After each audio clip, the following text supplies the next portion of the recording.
tuko hapa Q, we had many of these natures, but almost all of them zimekufa kwa sababu of encroachment. Yangu ni machache tu.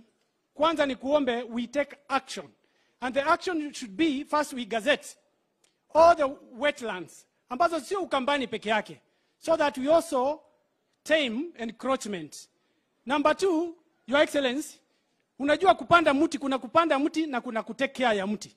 One of the biggest problems we have in this region ni issue ya maji. Na issue ya maji should always go together with planting of trees.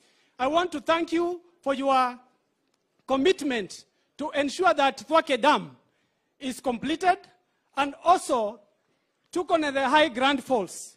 Your Excellency, where we sit as members of parliament, we have had conversations with Mutuse, we have had conversation with other members of parliament, that we are going to give the right political environment to ensure that miradi ambayo inaanzishwa hapa Ukambani inaendelea vizuri, so that we do not have any project started here that suffers political noise. We are going to support you, Your Excellency. As I finish, Your Excellency, mimi nataka niseme, kuna watu ambao wanaenda wakisema ati sisi Wakamba hatuko kwa serikali. That is a lie. Your Excellency, without any fear of contradiction, there has never been any government that was elected, even those governments that we supported, that has ever given many appointments kwa Wakamba kuliko serikali yako. Na mimi niwakumbushe Wakamba. Kama mimi nimefanywa chairman ya stima na His Excellency, if we fail, let us not blame His Excellency, because he has given me some responsibilities. Kama yeye hako na chairman, hako na mawaziri, tumepewa kazi ambayo inaweza saidia Wakamba alongside other Kenyans. You have already achieved that. We have so many. Makueni nyinyi ndio mmepata appointments nyingi sana katika Ukambani. And Your Excellency, wakati mimi nimeangalia hapa, najua wewe unajua kusoma hewa, unajua kupima. Nimeona mambo yako itakuwa tofauti sana 2027. Hawa watu wako na mpango mzuri na wewe. Na pia nimeona hawa watu, hii masaa kidogo ambayo tuko naye hapa, it will not be enough. Enda utupangie, Your Excellency. Ukuja ututembelee. Kwanza hata nimeona hii nini inaitwaji, hii state launch si mbaya sana, hii ya Miti.Ruto. Na kuna kengine hapo, hata tunaweza tuma watu waende fagilie huko Kitui, kuna kengine. Ndio sasa wewe ujipange, tukuje tukae na wewe hapa, tukule tumbuzi, tukutembee hapa 2 days, tutembee kule Kitui 2 days, tutembee kule Machakos 2, ndio at least tusikie kwamba tumenyonya wewe vile ambavyo inafaa. Finally, nikikaa chini, I want to say we must always be patient people. Mimi niwakumbushe kwamba we have given His Excellency the President a term of 5 years. The economy was in bad shape. That is a reality. It takes a minimum amount of time to correct wrongdoings that were done by the previous regime. Let us give His Excellency the President some time to fix the economy, and I want to assure you, tomorrow is going to be a better day. Na niwakumbusha, hata nimesoma Biblia, Acts 1 verse 4. Nimepata kumbe ati sio sisi peke yetu ati tunapeana promise na tukuje kufanya. Kumbe Jesus Christ was the first one to give promises. Inasemekana amewaambia watume wake apostles, do not leave Jerusalem. Wait for the gift that your father promised you. Which means hata Mungu ana promise. So hizi zile promise ambazo nimesikia watu wakisema hazitafanyika, I have all the intentions ya kubelieve kwamba His Excellency the President is going to do everything that he promised. Asanteni sana, Mungu awabariki. Nitawakawaya chuma kilake theke na nazi ya mundu umeni kumaba. Aya, tumpigie kofi moja. Sasa tunaalika governor, Your Excellency. Hawa watu ndio wasinipige vita. Ile mambo yenu yote ya maendeleo mliandika ndio hii. Hatuwezi kuisoma hapa kwa sababu ya muda. Rais ni mtu wa teknolojia, nilimtumia hata akiwa ugaibuni. Na akaniambia amepata na akaniambia ata action. Lakini kwa wale ambao wanaamini kama Thomas, wanauliza Yesu, wanataka kuona mahali alikuwa amepigwa misumari, Mheshimiwa Rais nikubalie mimi nikupatie, ndio hii watu wanikubalie, na nikikuja kukupatia niite governor akuje. Governor, hello. Governor unajua ni rika yetu, ni mtu yetu. Na mimi nataka nisaidie hapa chini na yeye nimuendee asaidie rais huko hapa pengine. Hiyo nimesema kwa heshima. Nikubalie mimi nisaidie yeye amalize miaka 10, lakini aniahidi na yeye atasaidia rais naye aingie miaka ingine, ndio tukue sawa sawa hapo, tuende vizuri. Thank you very much. Thank you very much. Your Excellency Governor, thank you for also the good work. Mimi na tunakushukuru. Umefanya kazi mzuri hapa. You have been camping here. Your government has done a lot of good things here. Na tunakushukuru. It doesn't go unrecognized. Si ndio namna hiyo? Na hii yote Mheshimiwa Rais ukifanya ile Kaya Strip umeland, niwekea kalami hapa. Niwekea kalami hapo. Hii barabara kutoka Mombasa mpaka Nairobi haina mahali ya emergency. Na mtu yote anaweza pata accident kwa hii barabara. So tukiwa na Kaya Strip hapa, kesho mimi, wewe, mtu mwingine akipita kwa hii barabara anaweza pata accident akapata emergency evacuation. Hii hospitali yetu hapa Makindu kutoka Mombasa mpaka Nairobi hakuna hospitali iko na trauma center. Na kuomba kwa heshima, kwa sababu uko na mpango wa UHT mkubwa sana na accidents hapa Mombasa Road ni kitu kubwa. Nitafutie ka trauma center na ka ICU unit hapa. Najua ni ya governor, lakini tumekubaliana niseme na nikuombe tufanye hiyo. Mambo ya stima tuko 29%, nisaidie hii stima isonge mbele, nisaidie hii stima. Alafu mambo mengine yote nimeandika hapa. Na sio ya pesa nyingi, ile pesa mimi nakujua. Na najua vile budget umeipanga, na hii ushuru najua utatusaidia nao. Thank you very much and God bless you. Governor. Asante. Asante. Mwe ine museo. Mabi naonde. Kwa mbayo tina. Mwatina. Mheshimiwa Rais, First Lady, Deputy President, Pastor Dorcas, mawaziri, PSS, na wadau wengine, leaders, nataka nifanye mpango wa haraka. Mawaziri wakuje hapa, waintroduciwe, MCAs wakuje, tuwaintroduce, alafu details zioni MCA with 2 degrees, wewe ndio utasalimiana. Kujeni. MCA, details. Wapi majority leader? Oh, DG, you're here.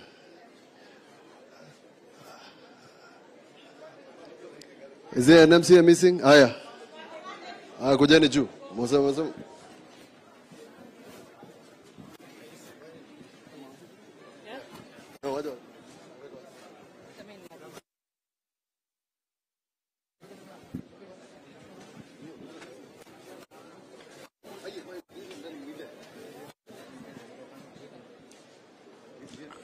To the President, First Lady, Deputy President, Second Lady, all ministers, members of Parliament, and all other leaders noted. Amjambo, kwa majina ni Steve Kilonzo. Wacha kwanza to introduce our ndio ni peane few comments. Jina tu na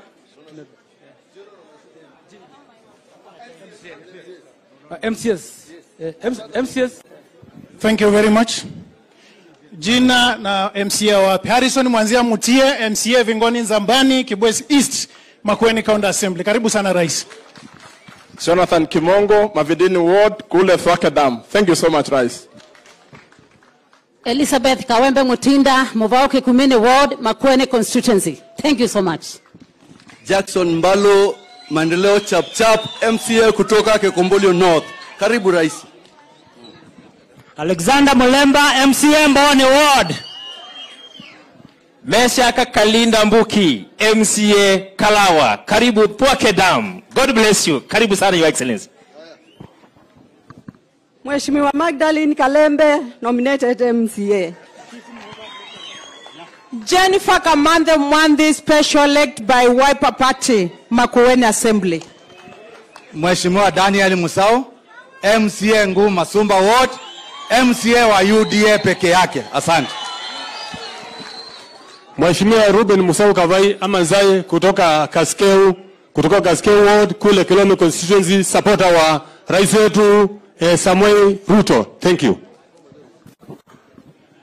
Mutunga Cosmas, Alias Makombe, Maendeleo Chap, serikali ni Kenya kwanza. Asanteni sana. His Excellency Sir, Honorable Sarah Mbilo, nominated by Wiper. Thank you, sir.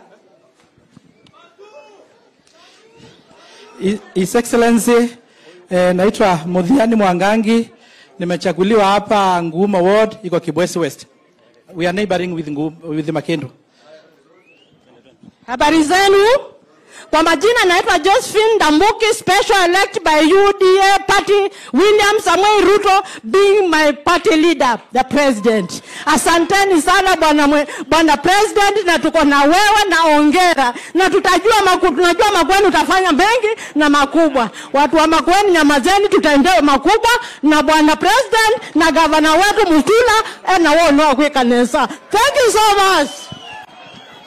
Francis Mulwa Mwania, MCA Mutitwande, and also the Deputy Speaker Makueni County Assembly. Thank you. Bwana Yesu asifiwe. Kalonda wa Kalonda, party leader wa muungano na pia minority leader. Asanteni sana, God bless you. Asanteni Chalo Mumo, MCA Tulimani, majority leader Makueni County.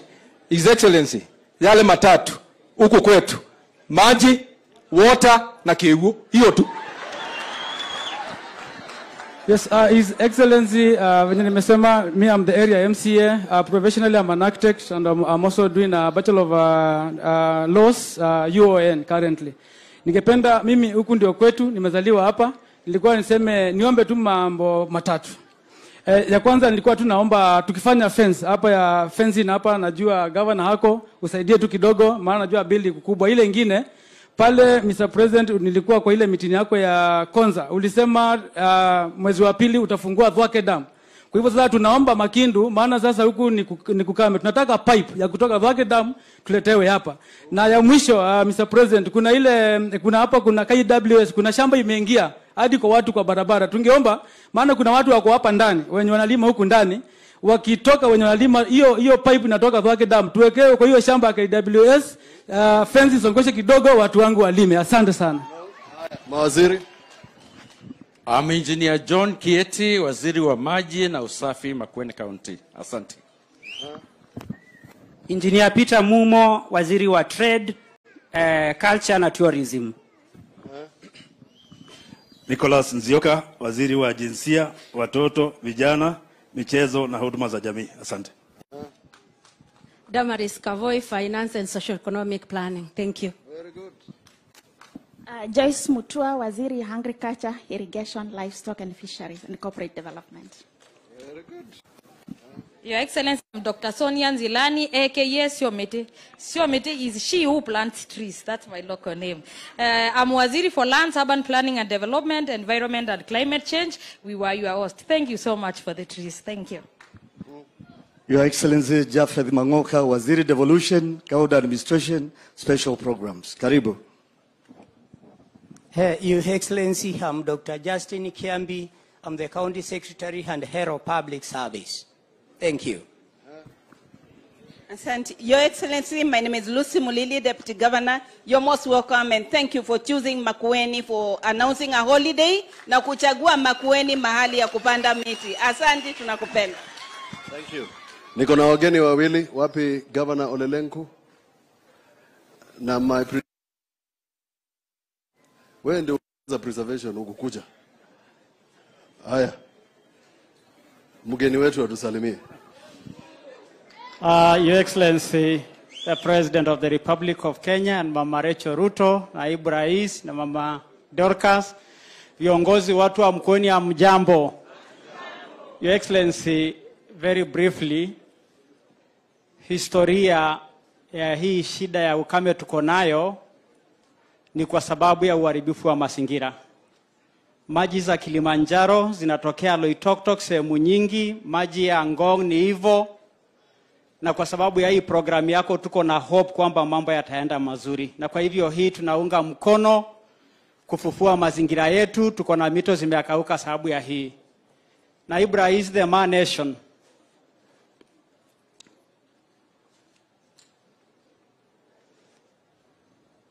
Haya, mbunge, Mheshimiwa Rais amefurahi. Naibu Rais, the Man Nation, two big things. Mau Forest vile umetupangia vizuri na marekebisho kidogo, na Amboseli imemaliza siasa yako. Gazeti ya leo inasema mambo ya Amboseli imechange direction ya politics, na hatutaki kujigamba Ukambani, tunataka kukaribisha Masaini, Kajiado, tuseme hadharani mchana, wewe ni rais wetu, tutatembea na wewe na hatubanduki na hatuna aibu. Nimekuja hapa kwa sababu mimi nakuunga mkono kama kiongozi wa Maasai. Nimekuja pia sababu huyu ni jirani yangu. We share about 100 kilometers ya boundary na wao. Na wengi hao wanaishi Kajiado, sehemu ya Emali, sehemu ya Sultan Hamud. Kwa hivyo pia wengine ni watu wangu. Na kwa hivyo karibu Masaini na wote tujenge taifa kwa kupanda na kutunza miti. Asante sana. Thank you. Governor. Rais wetu, First Lady, Deputy, President, Pastor, all the leaders are present. Mwe ini museo na mabinda monde. Ni mwe moyo nondo musumbi wande ni woka ko kwito Makueni. Kwa mbonina kuoko none. These people have welcomed you kabisa. Mutuse, wacha tuzungumze na rais na wewe Mutuse. Hata Mutuse amesahau rais, si watu wa Kibwezi pekee wako hapa, ni wa Makueni yote. Kanati huo. Kwa hivyo karibuni sana. Na nilikuwa Minister wa Environment. Najua una kazi nyingine, kwa hivyo nitafupisha sana. Nilikuwa Minister wa Environment na nikasema I have to come to this very important national event. Hata tulipokuwa huku governor, tulisaidia kidogo hii mambo ya floka. This was one of the places where ilikuwa piloted. Hata ile ya UHC tulisaidia kidogo, na kwa hivyo sisi tunafuraha kabisa. Mwisho niseme, the planting here, and I know all over Kenya, was done by young people. Na wengine tumekutana na wao wamepata pesa, wanafurahi. I think this 15 billion job can be done easily by young people of Kenya, wakipewa pesa kidogo na wakiendelea. Kwa hivyo karibu sasa uke katika development, kwa sababu tunajua you have gone almost everywhere else except huku kwetu, na tunajua ulikuwa unapanga ndio uje sawa, kwa sababu kuna kitu tunasema kila ng'omba chao. Na nimukwenda kalila ka president iko. Nimukwenda. Asanteni sana and bless you. Thank you. Asante. There is one gentleman who I want to recognize who was not recognized. When you came to Konza, Your Excellency, ulitupatia jukumu ya kufanya last mile ya fertilizer. The CEO is here, Mr. Kemote. With his assistance, we have opened 7 depots. Where is Mr. Kemote? This good gentleman as assistant. The second one, there's a lady ambaye yes. Pasania na yule. Mpatie nafasi huyo as huyo. I have 3 things, Your Excellency. Aye. Bandu emina no woga bare be. Nabu.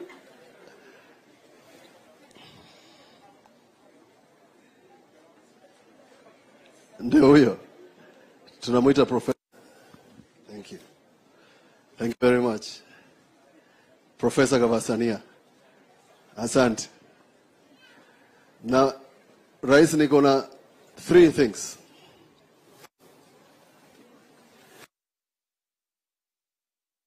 Free.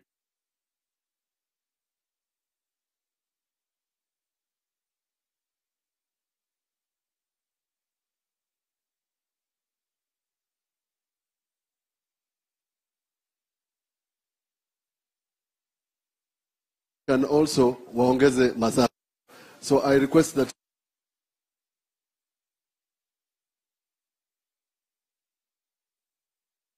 ya maembe, machungwa tupande because wako nayo.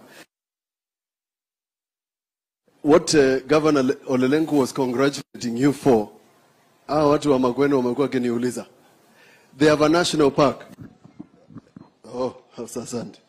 They have a national park that crosses Savo East and West. Vile umefanya Amboseli, fanya pia Makueni. Kwa sababu hizi ndovu zikitoka Savo zinakuja jioni kusumbua watu wa Mtito Ande. You might as well give us kitu ya hii Savo. kwa sababu sisi ndio tunatunza hao ndovu wa Tsavo. On this one, tumekuambia what we require. The only request I think we have not made to you.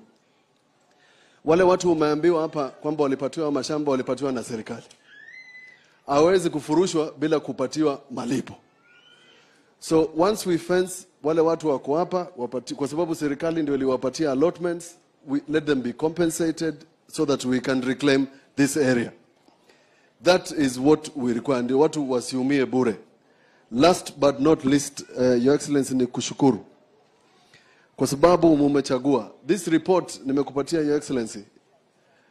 This report was forwarded to me by CS Soipan about this wetland. It is the only source of clean water for us. Ile yangu na Governor Olelengu hatujakubaliana bado. Bado tunamenyana kiasi. Lazima uweke kidole ndio tunyoroshe hiyo maji ifike Makueni. But that one is important for us. Ili watu wa kupanda juu waache kuumia kwa sababu ya maji. And that is important. That's why the majority leader says we have 3 agendas here. Maji, Kehugo, na nini ingine? Kwisha. Once you do that, Your Excellency, for us, these people will be happy because this water is also a source of a 450-acre irrigation below here. People who are doing horticulture, they are depending on this water. So we are asking for you, together with NEMA, we have agreed with NEMA, tukae chini tutengeneze MOU, watutafutie even Green Climate Fund funding, because we have already done a green bond concept in Makueni. Mwasiata andoma Makueni. Pailio. Peke nukenge. Chao.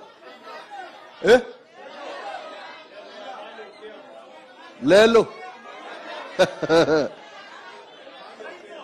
Wanasema nikukumbushe kwamba kuna barabara inaitwa Emali Okia. Hiyo barabara is now an economic corridor I've shared with Waziri Murkomen. It goes all the way to Garissa Road. Imewasumbua hawa for too long. Na ukiweka tu kidole watasema tu amen. Hizo mambo Mutuse anasema ataweka tick zote. Kana tii wende? Kone pako iza kwetu lelo mubagane tu umina. Sindu ila inge sionde nitwanenge musumbe. Sia kiwu, sia lelo sionde na munengi. Na no kutwita na title. Na title sia ngosi tayari. Ona PS wa title eba eto Nixon Korir. Si tayari. Ebi ndaya bika nituuka tumunenge. Ni sawa sawa. Gabika buti eta CS Soipan okay. Mubaka weba. Pauko wawe uondo bau. Bona na tie na banda na namina. Wowe wa mondo we. Bas, asante. CSO is fine, asante. Asante sana Governor. Tumpigie Governor makofi. Thank you.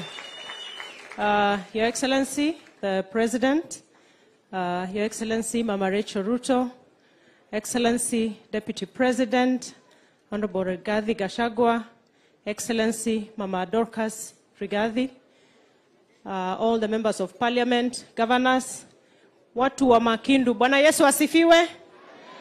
Your Excellency, I want to take this moment to thank you for leading the nation to set aside a special day where we do nothing else but to recalibrate ourselves to think about the importance of our environment.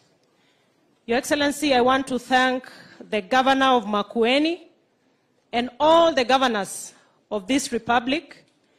We have partnered with them, together with the cabinet secretaries that are these days spread out across the counties, members of parliament, members of county assemblies, and the national government administration, and all Kenyans in general. They have heeded to the call. Your Excellency, by yesterday alone, we had more than 2 million new trees registered under the Jaza Miti application, planted across the country. I'm sure today the numbers will be looking good. We don't have the figures because of the network here, but I'm sure the figures are good. Your Excellency, you have seen the Q wetland here speaks for the sorry state of all our wetlands in this country. Your Excellency, the people of Makindu here have said mambo yao ni matatu. Wamesema ni maji, KO, and water. And it is ironical that they are just here near the Chulu Hills wetland. And their main problem is water. Na ni kwa sababu ya activities ambazo ni sisi ndio tunafanya. The reason we don't have water in Makindu, in Makueni, the reason Makindu River is dry ni kwa sababu ya encroachment. Watu wamekata miti, watu wameingia ndani ya wetlands kufanya farming. It is because of our own activities. And I think, Your Excellency, one of the things that Kenyans have agreed today during this green holiday is the fact that conserving our environment is everybody's business. Tukifaulu kupanda miti, mambo ya ukame, mambo ya mafuriko, hiyo ni kitu moja ambayo it will be a thing of the past for us. Ninawaomba wananchi tushikane pamoja ili tuweze kufaulu kupanda 15 billion trees na tutapambana na mambo ya climate change.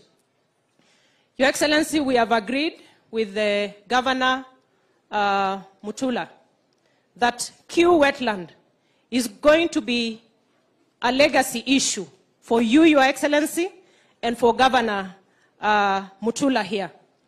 We are here as the multi-stakeholders. PS Korir here is representing the Ministry of Lands. We have the county government, we have the Ministry of Environment, and all the other players. We are going to ensure the gazettement of the Chulu catchment, the entire of it. And we are committing that to Your Excellency. And we are going to begin immediately to put measures in place to achieve that. Your Excellency, if we do that, Makindu River will start flowing. The Chulu Hills, right behind here, is where we have one of the main carbon credit projects in this country. The job creation opportunities that these conservation efforts are going to create. Just a few days when we've been here, kina mama wamepata kitu kidogo ya kupeleka nyumbani, vijana, and that's the concept of the Green Army, which we want to replicate across the country. So these efforts are going to create jobs, ensure food is on the table, and make sure that we have our rivers flowing again. With those few remarks, Your Excellency, I thank you once again in this, and I know we are going to achieve it. And I take this opportunity to welcome His Excellency, the Deputy President, aje awasalimie watu wa Makindu. Karibu, Your Excellency.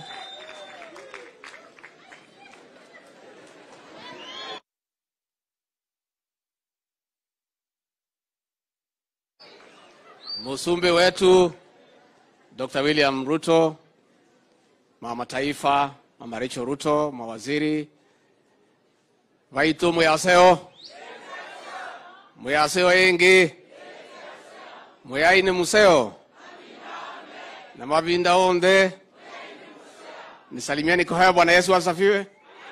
Bwana Yesu asifiwe tena. Watu ya Makindu hamjambo. Nimuona Musumbe. Mumefurahi? Hata sisi tumefurahi kufika hapa. Unajua watu ya Makueni ni watu wamechanuka kwa sababu hii barabara ya highway inapitia hapa. Si mnajua kwa barabara iko mambo mingi. So tumekuja kuona vile mnakaa na rais wetu na tumefurahi sana. Lakini sasa nyinyi watu ya Makueni, nimuulize swali ama nisiulize? Nimuulize swali ama nimuulize? Sasa nyinyi ni watu wamechanuka. Najua Musumbe wetu Rais Ruto, hawa watu na watu yetu ya Mount Kenya, we are cousins. Tunapendana sana sana.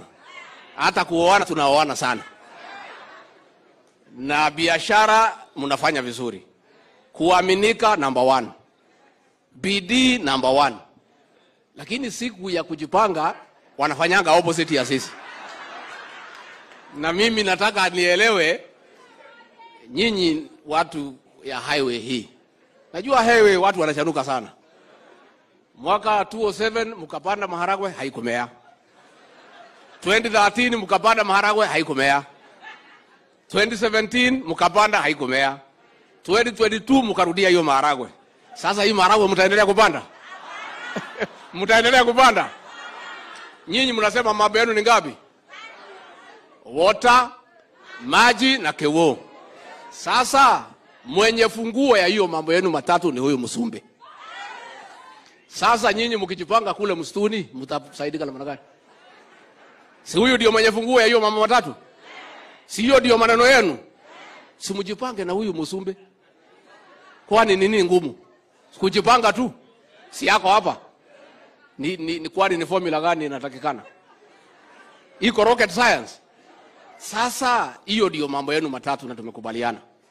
Ya hapa, ya rais ni ingine 3. Mimi pia niko na yangu 3 ya kahawa na majani chai na maziwa. Kila watu wako na mambo yao mangapi? Yenu ni maji, water na Musumbe yako hapa. Sasa nini ingine mnataka? Sasa wewe Junior, wewe ni rafiki yangu. Your late father was my friend. Tulikuwa tunakaa na yeye na Rais Moi.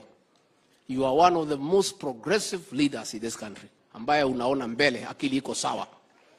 Sasa wewe governor, si ukae karibu na huyu rais. Kaa karibu na huyu rais huyu. Ndio hii watu wafaidike, si ndio? Akae karibu na rais asikae. Akae karibu na rais asikae.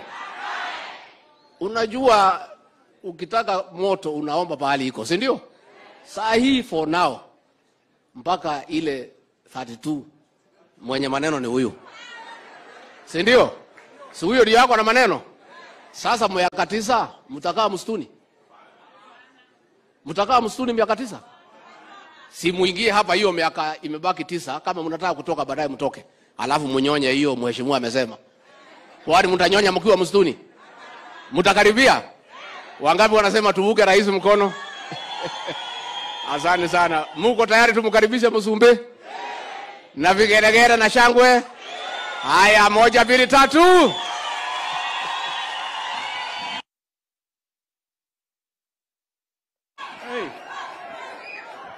Ala.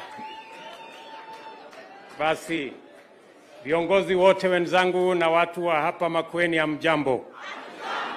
Baito muyaseo. Muyaseo inge. Muyaini museo. Na mabinda onde. Bwana Yesu asifiwe. Muyai hata iwe. Hebu mnisalimie hivi nione kwa mikono. Asanteni sana.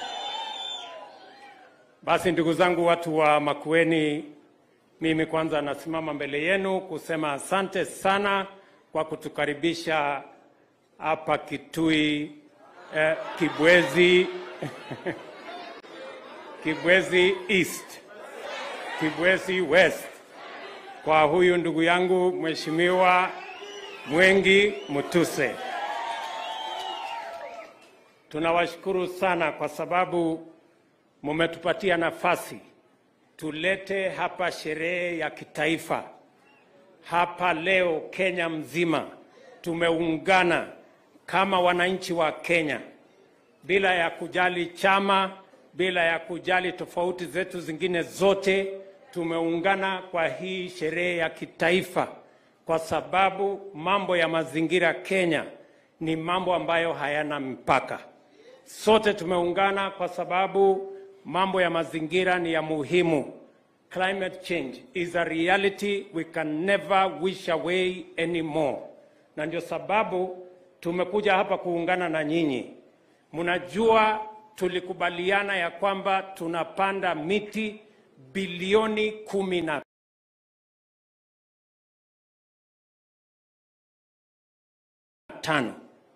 Na tunataka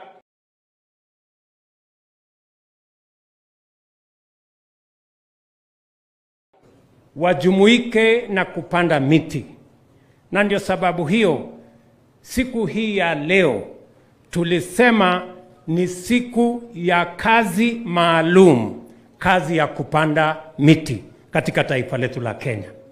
So tumekuja hapa na Wakenya wengine wengi wako kila sehemu ya Kenya katika shughuli hii ya muhimu ya kupanda miti. Na mimi nimeona vile mnafanya bidii hapa na viongozi wenu kutoka governor, kupitia kwa mjumbe wenu, kupitia kwa MCAs wenu, mimi nawaambia pongezi sana. Pia mimi nataka niwashukuru watu wa Makueni kwa sababu nilikuja hapa nikawasumbua siku nyingi. Mara mkikaa kidogo nimefika na mkutano, mara nimefika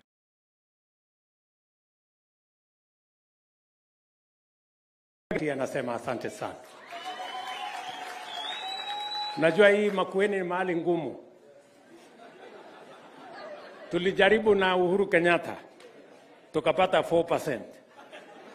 Tukajaribu tena 2017 tukapata 9%. Juzi nimeng'ang'ana mpaka nimefikisha 20%. Sasa mimi naona hapa mbele mambo iko sawa. Nitafanya bidii. Nikifanya bidii mtajaribu.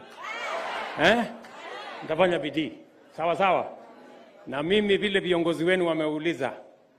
Huyu mbunge wenu Mwengi amesema nirudi hapa tena. Na nimekubali, mimi narudi hapa tena. Leo nimekuja hii sherehe ya kitaifa. Lakini kuna siku nitakuja ya county na ya constituency yenu hapa. Na sio mbali. Na siku hiyo nitakuja nikibeba blanketi ya kulala. Ndio? Ndio? Na mama Recho yuko hapa amesikia. Sasa atanipatia ruhusa. Niambia. Ndio? So nitarudi hapa ndio tukuje tupange yale mambo viongozi wenu wameniandikia hapo. Tuko na kazi mingi ya hapa na kuna vile nimepanga kazi ya hapa, vile mmesema, kazi ya maji, kazi ya barabara, kazi ya mahospitali, kazi zile zingine zote tumeshapanga vizuri. Nitakuja hapa niwaeleze na tukubaliane vile tutaisukuma iende mbele tukiwa pamoja. Mimi vile vile nataka niwashukuru kwa sababu katika hii sherehe ya kitaifa leo nimeona uzalendo mkubwa hapa Makueni, kwamba viongozi wote wamekubaliana ya kwamba hii sehemu ya Kwavenge hapa na hii sehemu yote ya Chulu Hills hapa tumekuwa ama tuko na water towers ama catchment areas 10. Ndio ulisema Mheshimiwa Governor? 10. 2 peke yake ndio iko protected. Zile zingine 8 zinahangaika. Hapa tulikuwa na mito 23. Leo tuko na mto mmoja, ile ingine 22 imekauka na hata hiyo moja ni hii Makindu inapata maji wakati iko El Nino peke yake. Na hiyo kazi yote imetendeka kwa sababu ya kubadilika kwa mazingira na kazi ya binadamu. Sisi tumekata miti, tumeenda tukaishi wetland, tukaenda tukaweka kilimo mahali ambapo haifai, na ndio sababu hiyo tuko na matatizo makubwa, hata yanatuletea matatizo ya kuwa na chakula. Kwa sababu ili tuzalishe chakula, kwanza lazima tuwe na mvua ama maji. Bila maji hakuna mimea, ni kweli ama si kweli? Bila mvua hatuwezi kwenda shambani, ni kweli ama si kweli? So kwanza kabla hatujajipanga na vile tutakuwa na chakula ya kutosha, lazima tujipange kulinda mazingira, ndio mvua ipatikane, maji ipatikane, ndio tuweze kuzalisha chakula.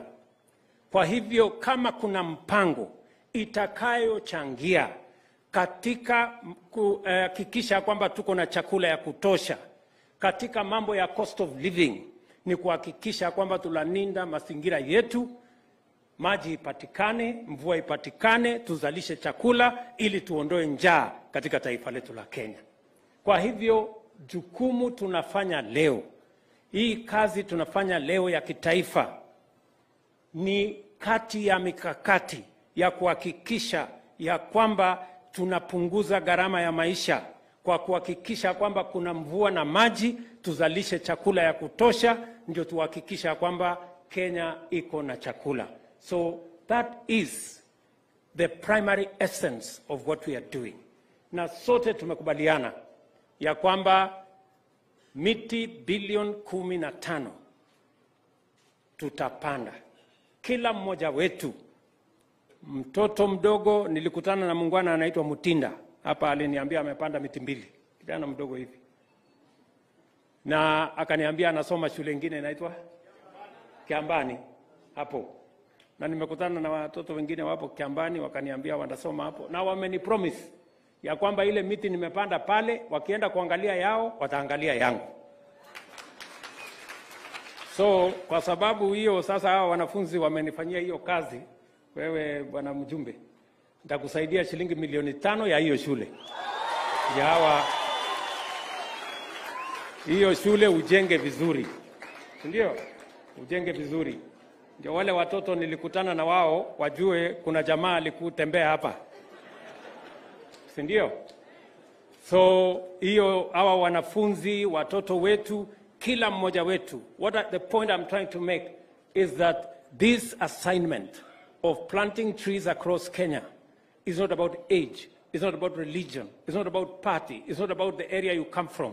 It is about us as a nation and our future and the future of our environment and the future of our food security as a country. Kwa hivyo ni jukumu ya muhimu sana. Vile vile, mimi nataka niwaulize, vile mumesema ya kwamba munataka hiyo 10 wetlands zikuwe gazetted, hii ekari 2,000. Waziri nitamueleza, PS yuko hapa. PS Nixon yuko hapo. Kesho aanze kazi hiyo na kaunti ya Makueni. Wale familia 83 naambiwa wako hapa, tutawashughulikia na tutawapatia makao mbadala ama tutawapatia pesa waende wanunue makao mahali pengine. Watu 83. Sitaki kesho ikuwe 84. Hapana. Tumekubaliana 83 full stop. Si namna hiyo? Alafu tunasonga mbele. Kwa sababu vile vile mimi nataka niwaambie watu wa KWS na wako hapa. Waziri yuko hapa. Sasa tushikane mikono na county government ya Makueni. Tuweke fence katika hii sehemu yote baada ya sisi kuifanyia gazettement. Ili kusitokee tena encroachment katika hiyo sehemu. Watu tena waziende huko kufanya kilimo ama waende kufanya kazi nyingine. Pia katika ile regeneration itakuwa rahisi if we can fence this water wetland and water tower. Tuko na wetlands kama hizi, kama hii yenu ya kwa Venge. Waziri ananiambia tuko na wetlands 10,000 Kenya ambayo inahitaji kazi kama ile tumefanya hapa leo. Na hiyo kazi tutaendelea nayo mpaka tubadilishe mazingira ya taifa letu la Kenya. Tuwe na maji ya kutosha, tupate mvua kwa msimu unaofaa na tuweze kuzalisha chakula taifa letu na tuweze kuendelea mbele kama wananchi na kama taifa, na tuhakikisha kwamba tunaacha nchi katika vizazi zinazokuja ambayo wataweza kujivunia. And all of us must work together in concert so that we protect our environment by doing the necessary, planting trees, preserving our wetlands, making sure that all water towers are protected, are fenced off, so that we can have assurance of better climatic conditions, a better environment, we can have regular rains, we can have enough water, we can grow food, we can have food security, and we can have a nation that we will hand over to the generations after us. So tutashirikiana sisi wote katika hiyo mpango.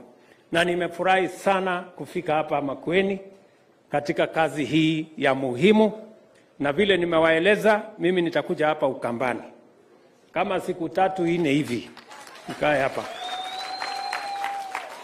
na niko na maswali, nitakuja na maswali. Mimi najua hata nyinyi mko na maswali, na najua mmekuwa mkinitafuta, na hata mimi nimekuwa nikiwatafuta. Sasa tutafutana, si ndio?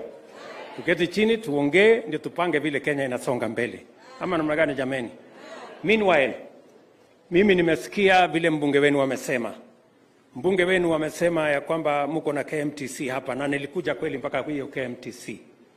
Hiyo ardhi amesema, nimefanya hesabu hapo, hata alisema ati inahitaji 50 million. Lakini nimefanya hesabu mara moja, unajua si alisema mimi najua kufanya hesabu.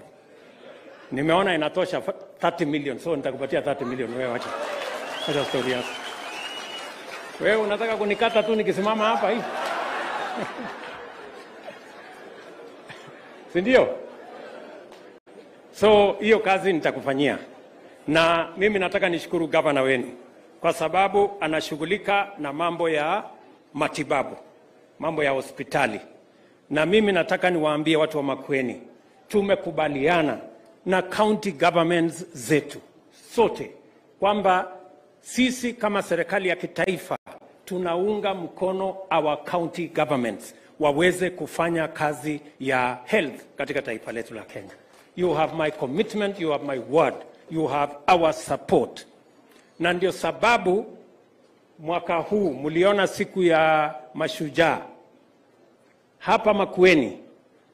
Huyu gavana wenu ame-identify community health promoters 3,500. Hawa community health promoters 3,500. Nimetoa milioni 106 nikanunua equipment ya kupatia hawa community health promoters, all of them. Na nimemwambia huyu gavana wenu, kila mwaka mimi nitamsaidia kulipa marupurupu ya hawa community health promoters. Yeye atalipa nusu, mimi nitamsaidia kulipa nusu.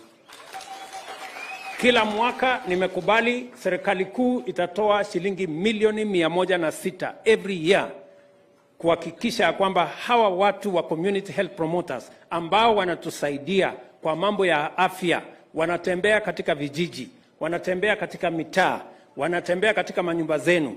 Tumewapatia equipment, wanaweza kukupima pressure, wanaweza kukupima sukari, wanaweza kukupima magonjwa mengine madogo madogo, na wakueleze vile wewe unaweza kufika hospitali na ni hospitali gani.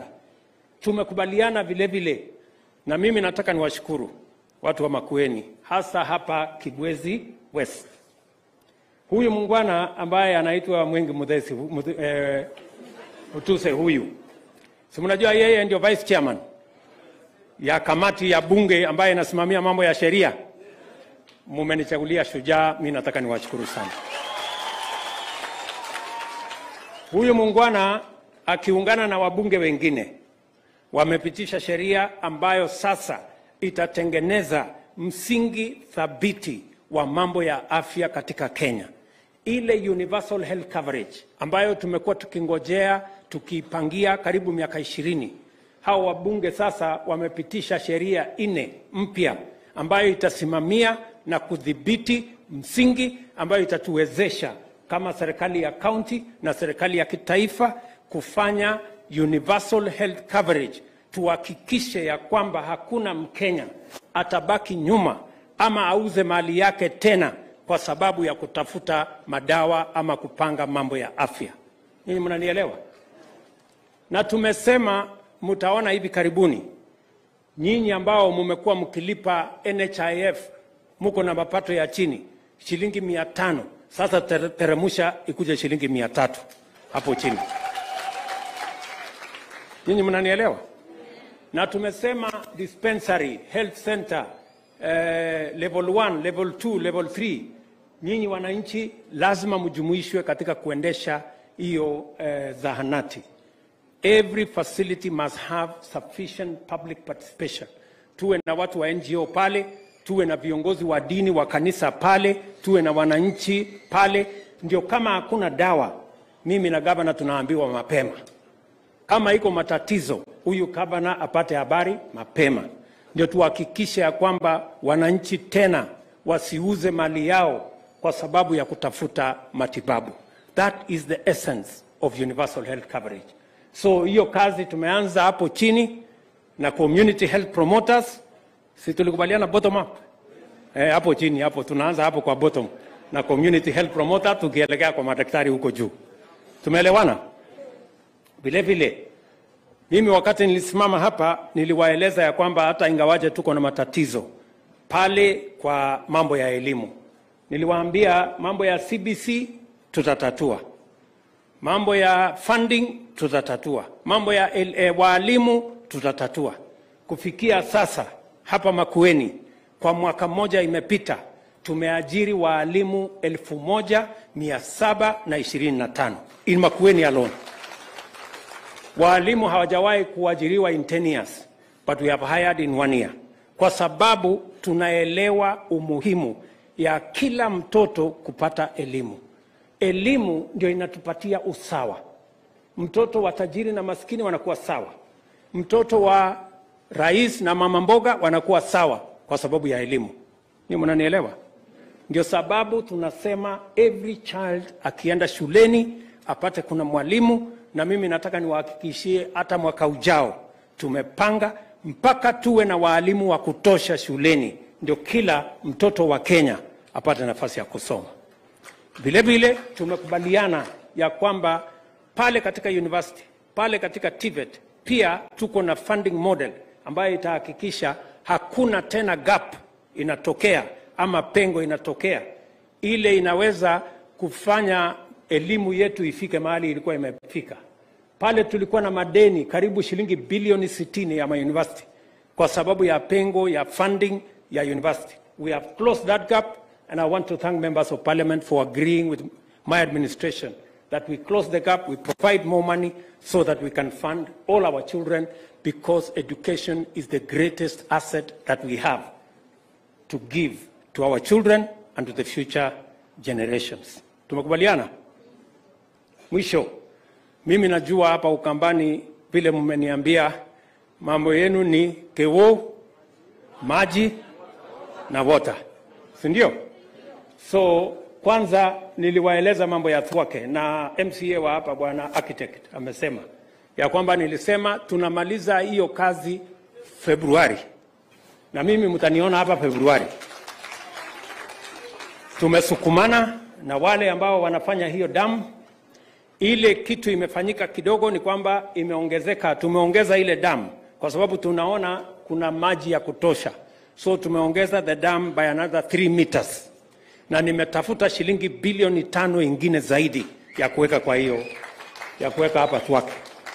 Saa hizi tunaendelea na process pale katika Ministry of Finance, kwa sababu hii Thwake ni ya muhimu sana katika sehemu hii. Itatupatia maji ya Makueni, itatupatia maji ya Kitui, na itatuletea maji mpaka Konza City kule karibu na Nairobi. Si mnajua hivyo? Na hapa Ukambani ni mahali ya horticulture vile mjumbe wenu wamesema, na tunataka hiyo maji itumike kuzalisha chakula katika sehemu hii, na ndio sababu tumeweka pesa nyingi. This dam is amongst, in fact is the largest dam in Kenya as I talk to you. Hii dam iko hapa na wakati nilikuja hapa the first time, wakati Kiilu alikuwa mjumbe wenu, nilikuja hapo the first time na shilingi milioni 9 ya compensation, milioni 900 ya compensation. Watu hawakuamini ya kwamba hiyo dam itajengwa kwa sababu ilikuwa imezungumziwa miaka karibu 20. But I want to promise you, hii dam tunamaliza next year by God's grace, God willing. Tunaelewana? Na tunataka hiyo dam isaidie watu wa Ukambani. Tuko na dam zingine tumekubaliana. Mumeona tumeadvertise another 33 dams zikiwemo za hapa. Tuko na social dams ingine 25 tumeadvertise, kwa sababu tunataka kutatua tatizo la maji kwa kuhakikisha kwamba we have sufficient harvesting and we have sufficient storage so that we can use it to turn around the fortunes of all areas of the Republic of Kenya. Tumekubaliana ndugu zangu watu wa Ukambani. So nitarudi hapa na hiyo maneno mwezi wa pili tutakuja tukubaliane sasa vile tunasonga mbele pamoja.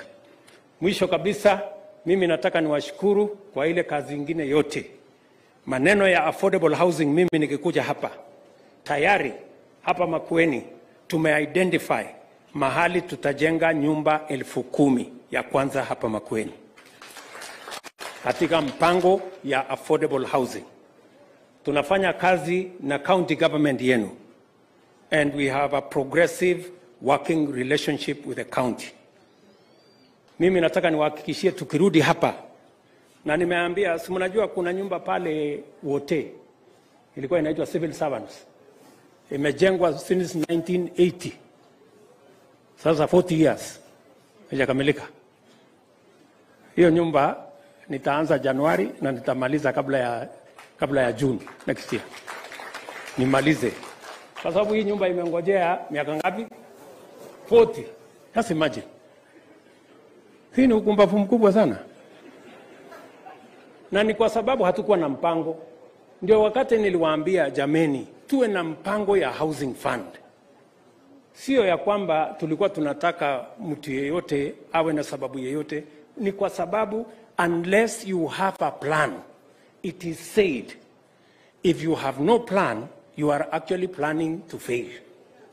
So tukasema lazima tuwe na mpango. Si ndio? Otherwise, kama huna mpango, ni kumaanisha unapanga kupotea ama kuanguka. So sasa tuko na mpango. Na mimi nataka niwahakikishie hiyo nyumba 10,000 tukianza kujenga, tunahitaji vijana zaidi ya 15,000 watakaofanya hiyo kazi. Vijana wa hapa Makindu, mko tayari kwa hiyo kazi? Ama nyinyi ni wale wa kuchagua jembe? Si tulikubaliana kazi ni kazi? Ama pale tunahitaji architect, tunahitaji engineer, tunahitaji mason, tunahitaji electrician, tunahitaji plumber, tunahitaji watu wengine wengi hapo katikati. Hata watu ya mkono tunahitaji. Wewe mtu ya hapa Makindu. Kwa hiyo kazi yote nimesema uweze kufikiria vile utajipanga na moja ya hiyo kazi. Utashindwa kujipanga na kazi moja, kwa hiyo yote nimesema. Mtajipanga? So tunataka tujipange namna hiyo. Najua bado tuko na shughuli nyingine mingi. Hawa viongozi wamenieleza. Huyu mbunge wenu amenipatia kitabu mkubwa sana ya kusoma maneno yenu ya hapa. Anataka nichukue budget ya Kenya nilete hapa Kibwezi West. Sasa hiyo itawezekana namna gani jameni? Lakini wacha nitangangana tu naye. Na mimi nataka niwashukuru sana na nikubaliane na nyinyi ya kwamba sisi ni nchi ambayo ni nchi ya demokrasia, and we value our democracy. Si namna hiyo? Sisi wote ni wa Kenya. Tukishamaliza uchaguzi tunaungana, tunafanya kazi. Ikikuja uchaguzi mwingine tunaenda tunafanya siasa, tunamalizana, tunaendelea na kazi. Si namna hiyo? So kushindana ni kawaida, hakuna problem. Mimi naona Kawaya anataka kuninyang'anya wale watu wa kushindana na yeye. Wale wanataka kushindana na mimi ni sawa tu, wakuje tushindane, kwani niko shida gani? Si mashindano hii ni ya kawaida. Hakuna uadui, tutashindana. Hawa wananchi wa kuamua na Mungu ndiye mwenye kusema.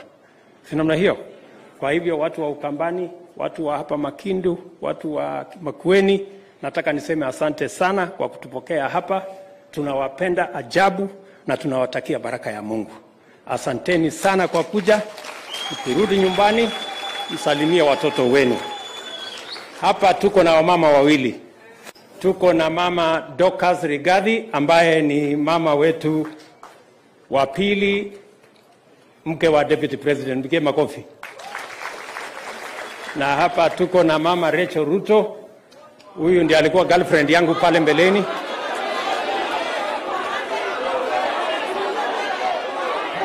Haya, nyinyi wa mama kujeni hapa.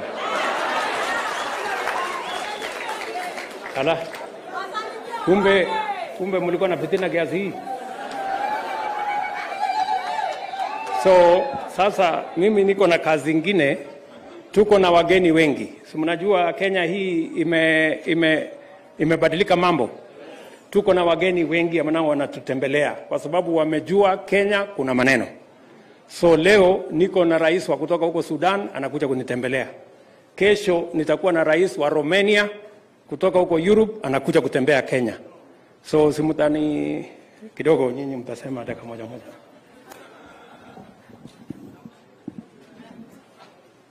Mheshimiwa Rais, Mheshimiwa Naibu wa Rais, pamoja na viongozi wote walioko hapa siku ya leo, pamoja na watu wa Makindu, Bwana Yesu asifiwe. Amen. Watu wa Kibwezi West, Bwana Yesu asifiwe. Amen. Watu wa Makueni, mko sawa? Asante sana. Mimi ningependa kumshukuru Mungu kwa nafasi ambaye ameweza kutupatia tufike hapa kwa hii siku ya kupanda miti. wakati nilisoma ile karatasi, nilisoma jina ambaye inaitwa Kiu. Hapa inaitwa Kiu. Kwa hivyo nashukuru leo, maana rais pamoja na viongozi wote wamekuja ili watu wa Makueni wasikuwe na kiu tena. Amen. Kwa hivyo kuna mtu mmoja alisema kwamba panda mti ambao kivuli chake haitakufaidi wewe. Kusema kwamba tupande miti ili tuweze kusaidia vizazi ambavyo vinakuja katika siku za usoni. Kwa hivyo wakati rais amekuwa akitembea, ameongea na watoto wadogo, na mimi nasema kwamba hawa watoto ndio sana sana watafaidika kwa hii miti ambayo tumepanda. Na tunasema kwamba hatupandi tu miti bali tunakuza miti. Kwa hivyo tutatembea kuhakikisha kwamba sasa amesema tuongee, alafu tena amesema ninyamaze. Asanteni sana, Mungu awabariki. Kina mama, tutaendelea kufanya mambo ya women economic empowerment ili tuweze kusaidia kina mama. Mungu awabariki. Bwana asifiwe. Asanti sana Mheshimiwa Rais na makamu wako na watu wote wetu wa Kibwezi West. Bwana asifiwe. Unajua kama rais amesema, sisi ni kusema, na pia girlfriend amesema, mimi kazi yangu ni kusema tu Mungu awabariki. Aya, asanteni sana jameni, tunawapenda. Mungu awabariki.